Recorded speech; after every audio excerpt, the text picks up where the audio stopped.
Leslie Bryan conference. Yeah, no, thank you. I'm depressed listening to your question because a lot of this is just it's stuck in the Senate, but for reasons that are so profoundly anti-democratic and I'm struggling because I feel like when I go to Washington, it's like there's a lot of people who just don't get it, you know, and the idea that one senator like Joe Manchin, or that, you know, you have the Republican Party, but they're going to do what they do. But you have someone like Joe Manchin or you know, anybody else that sees the attack on voting rights that's happening in our country, that sees our constitutionally enshrined right to vote, and sees it getting chipped away, and just sitting on it. For what? And then the problem is that the rationale is weak, and it's not really logical or consistent, but this is where I'm going to personally complain. If I went on television and provided an argument with that many holes in it, I would be pilloried. You know, it would be like front page, like the pressure from media, the headlines, the embarrassment. It would have been next level. But he gets to go on, and whether it's voting rights or whether it's BBB, because by the way, with Build Back Better in the House, we passed all $40 billion, all $36 to $40 billion for NYCHA. We got it. We passed it in the House. He's sitting on it.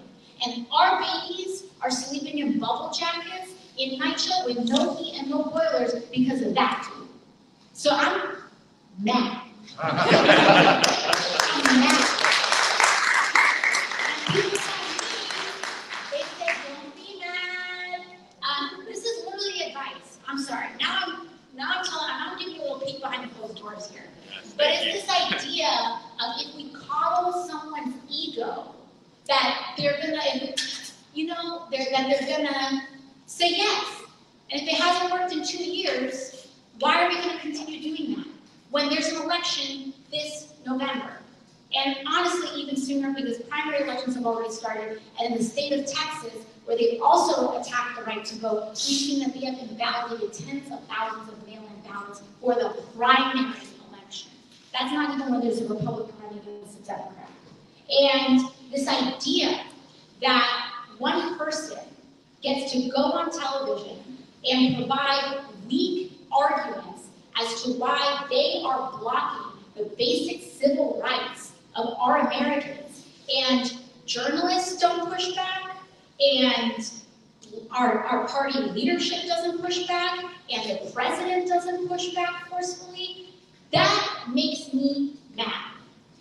That makes me mad, because we're talking about people's citizenship. Their personhood under the law is so deeply tied to the right to vote. What is citizenship but your ability to participate in our democracy? And so what we're doing is that we are stripping an essential function of citizenship because one Democratic senator from West Virginia doesn't think it's important enough. And that's not acceptable. I don't care what party you're in. It's not acceptable. And so my update is like, we did our job in passing it in the House, but we can't forget that this is our fight.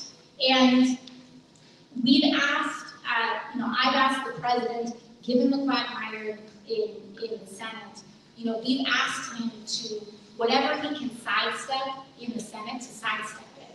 And we've provided a list of over 90 executive orders asking President Biden to sign them, because we can't tell people to vote harder when their right to vote is being stripped away.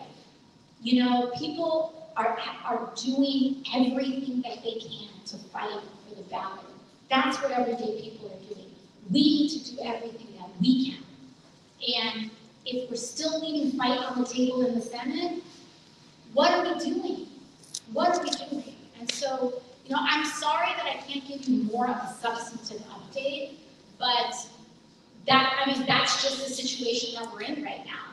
And it seems to me like people are just, if it was me holding up the right to vote, y'all would hear the end of it. It would be on every TV channel. It would we would be just, it would be a wrap, basically, right?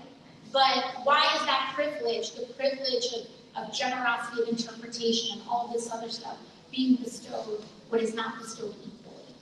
And it's a reflection of larger issues, I believe, of inequity, particularly racial inequity across the